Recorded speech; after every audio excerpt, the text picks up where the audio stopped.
guys, Romie here. Please like, comment, subscribe if you're a first time viewer, and if you're a returning viewer, thank you, and please like and comment on this video. This is my very quick recap. No, I'm just kidding. My recap, my review for Quantico Season 2, Episode 1, entitled Kudove. Now, the episode starts off a year from now as far as in Quantico world, where Alex, she's just cruising the streets. We see what we find out later to be the president and his wife. There's going to be this very special meeting, and so of course all the agents are there. Alex is no longer an FBI agent, so she's just there on the merit of the success she's had just coming into the game. Now she meets up with Booth, and this is where we find out that her and Booth are on the outs, and we're thinking, okay, all the stuff that's kind of transpired, that kind of makes sense, but it just seemed like, Lord, what else happened in the time that Alex has, I guess, the FBI whole thing being over and all of that. We see her with this wedding ring, and it's like, oh, so he proposed, we guess, not sure. We get past that. Alex is looking at this guy who looks very shifty and shaky because she calls up Shelby, and Shelby's like, what do you call me for, essentially? And Alex lets me know, yeah, I need you to run this guy's information. I'm going to send you a picture of him. Why? Because I think I killed him. Or no, it wasn't I think, it was I killed the guy, so I don't know how he's still alive. Now, rewind, and we see Alex, she now has a regular desk job. And we see a couple of new people. We see this man who, he's an author of this, it looks like a spy book, a spy series, and he gets a time. He gets a little post-it, a blue post-it. Everyone's actually going to go and get a blue post-it, and that blue post-it has a specific time. And we're thinking, okay, what's that time for? We see a bunch of people in all different types of scenes, and they keep getting a post-it. Someone runs into them, someone talks to them while they're distracted. As long as they're distracted, that's when the post-it becomes available to them. Now, Shelby has it's weird because I'm like, oh, this is cute, but this seems almost like a date for Booth and Parrish. So, Shelby, what are you doing there? Shelby's there because guess what? They're going and reminiscing about the fact that, aside from, Simon's gone, but all the rest of them have she's basically kind of like a spy almost, but spying on her friends. She has to keep tabs on her friends, and it's like, okay, so the twins are off on missions. Some other people are basically back in regular civilian life. For example, Caleb, he's going to college. He's just going to college. He's going to Berkeley. He's just having a regular old life. Now, while Alex goes to the bar to get some drinks, that's when Ryan shows Shelby the engagement ring, and of course Shelby helped him pick it out. And this is where we see, okay, that post-it that had the time, it was 8:18, at least for Alex anyway. It's time for her to go and get this phone call, and she's getting recruited. It's not just her, it's a bunch of people are getting recruited. So she makes an excuse about there being something work-related where she's not incorrect. There's something work-related, so she has to go and deal with it. And they get into this open area, this open farm area, grassy area, a bunch of cars because they're surrounded by recruits. And basically this is their chance to become potential candidates. They're not even truly candidates, they're potential candidates for the actually not FBI anymore, the CIA. Yes, we're taking it another step, another level. Now, we fast forward into present day, and when Shelby goes and lets it be known that, yeah, this person is still alive and very much well, and he's actually not the person you think he is. So that's the other thing. So Alex is like, wait, that doesn't make sense. But then her phone, the phone service dies, and actually everyone's phone service dies. And before that, Alex notices that, there's just something out of place where she was seeing multiple white, almost looked like delivery trucks, but not like FedEx or UPS, the ones that you'd personally buy. I mean, personally drive if he had to go. Moving trucks, I should say. Yeah, there's a bunch of them, and she's looking at them and like, wait a minute, why do they look like they're coordinating something? And they are. Alex is again in the middle of a new conspiracy. All the trucks blow up. They blow up basically surrounding a certain area. Why? Because it's the area where the president is making the speech and where a lot of elected officials are. So everyone hears the blast, and then you know that it's an ambush, because when they're trying to get the president out of there, we see the bad guys. They're in black armor. They go and they shoot everyone. And then they use knockout gas to knock out everyone. Back a year prior, Alex and Booth are pissed because Miranda and this new guy, who I guess is in charge of the FBI, I think Miranda's officially in charge, and they're like whatever. She's pissed. Alex and Booth are pissed because they showed up at the same assignment. Alex is still a part of the FBI. She's actually supposed to infiltrate the CIA. The issue with that is it was by chance, because the guy who they were speaking with, who's a part of the FBI, he was essentially given, made sure that Alex's name was in the running, but they didn't contact Alex, so then they had to enlist Booth. And of course, for 6 months, they knew about this information, both of them. And this is another secret between them. So now they're both pissed at each other. While Alex is at this new training ground, she meets a new friend. Her new friend is, what's her new friend? Lina? I'm just going to call her Lina. Well, actually, I'll call her Miss Bates, and that's for a reason. Now, Miss Bates, they're the only two women there, so they get close. The author is talking to another new recruit, and the new recruit's just like, you know what? Playtime is over. You write books about this stuff, but it's time to deal with the real thing. Now they have to do their physical exam and also take a lie detector test. And we're thinking, okay, this is pretty standard. What's so special about this? Alex and Ryan have to pretend like they don't have that they've never had a personal relationship, because a lot of people, well, almost no one knows that they actually had a personal relationship. They just know that they work together in some capacity. So they have to keep it that way. Now, the first real task is to be able to lie effectively. If you get too many beeps, then you're out. And Alex, she barely makes it. Booth gets a perfect score because, he's had the most training. He's the most experienced out of this whole group. So he's ready to go. Now, back in present day, we have Booth. Well, actually, I believe one of the twins, she's there undercover, and she's I almost said interpreter. Yeah, she's a translator. And so she's going, and they're speaking Swahili. They're speaking Swahili, but it's not their native tongue, so something's definitely up, and the attack is way too coordinated. So Booth and her realize something's up, but Booth also knows that he has to get close to the president. So he's going to lie and pretend that he's the president's right-hand man. Now, Alex, remember, when the explosion went off, she was in the area. So now Alex realizes, okay, they're after the president. Let me go in and see what I can do. Back while they're in training for the CIA, what their first task after the lie detector is to go, and they're given cards. The cards are have names on them, and they have to go and see if they can get information on their marks. And they're at a bar, so time to get drunk and time to spill your guts. But, Ryan decides maybe he can go with deception. Harry, who's one of the new recruits, realizes, okay, dude, I'm not even going to continue this conversation because I know that you're lying to me. And it's funny because I don't know who Harry is. There's definitely something, I don't know if he's just a good dude or if there's also an ulterior motive, but he is pretty upfront, so we can appreciate that. I think we're going to like Harry. Harry actually reminds me of a stable Caleb.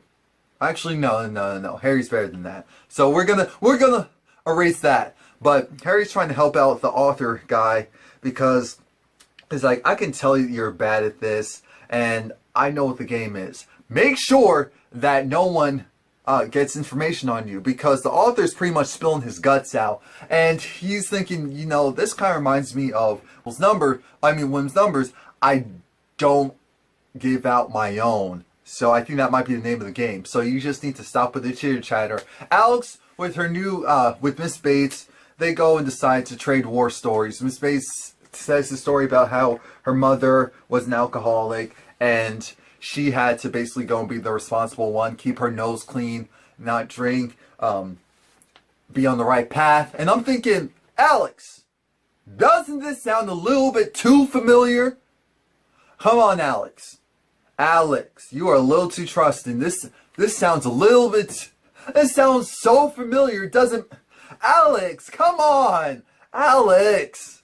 So one of the other recruits is trying to figure out what's the relationship between Booth and Alex, because he sees that they definitely had some type of emotional relationship. He's just not sure how. Now, of course, they go and let it be known that the name of the game was, and Harry was correct, make sure no one gets your information, and if they do, then you're out. Or you at least get your marks so that you kind of cancel each other out, type of thing.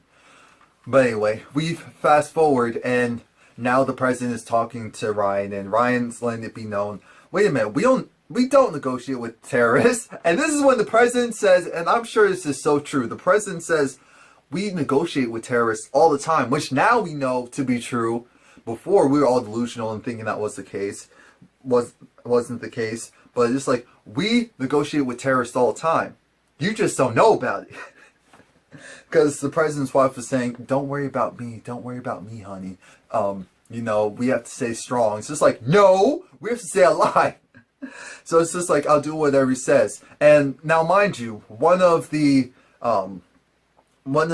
people who are against the president and a part of this whole hold-up takeover, this libertarian enforcement terrorist group, they're like, Ryan, your efforts won't be wasted. And I'm thinking, wait a minute, something feels wrong here. Something feels really wrong. It feels really off.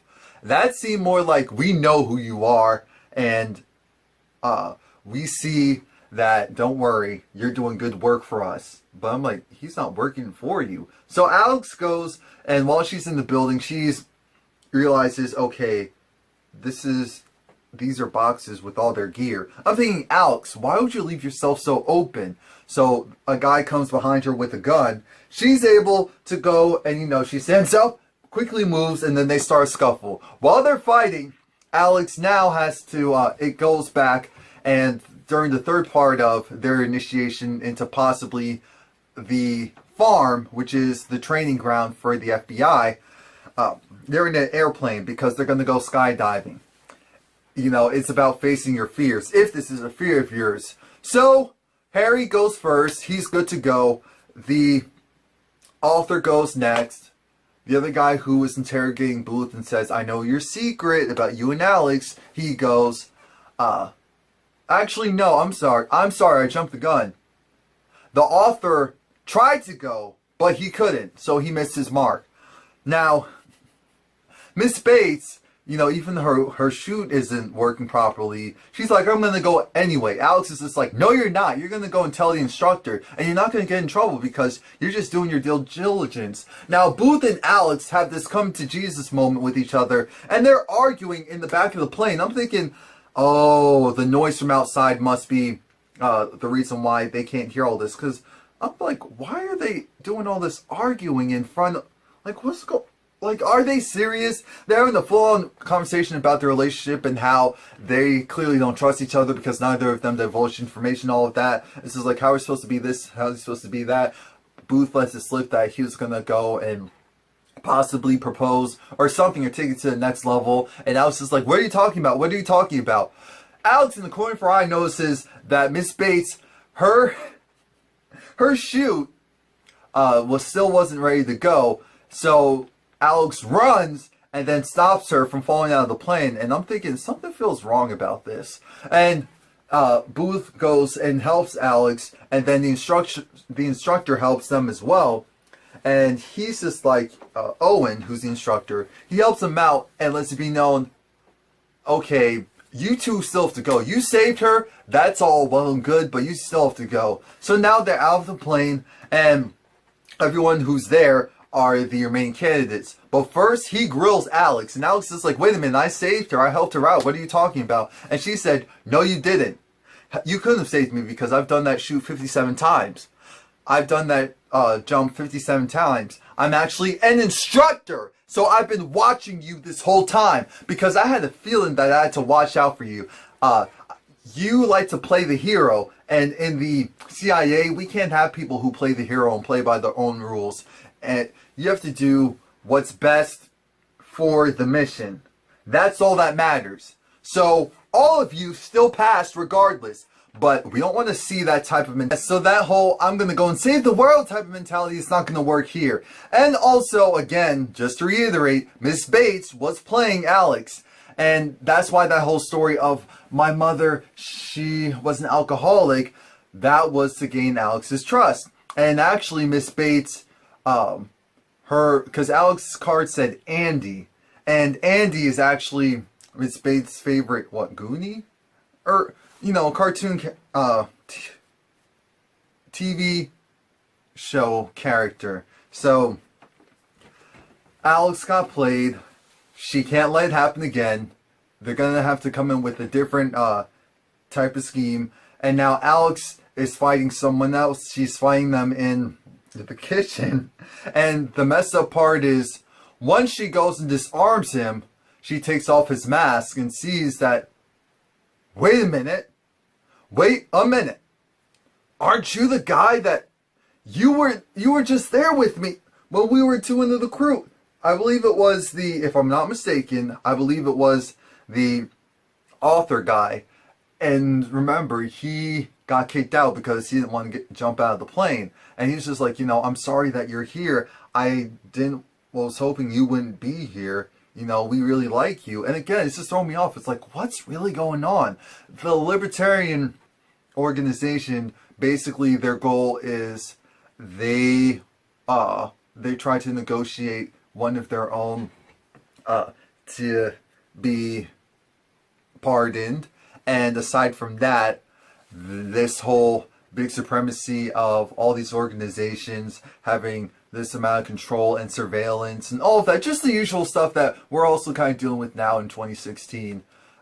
They're just making a poignant effort to do something about it, but in a very dangerous, destructive way.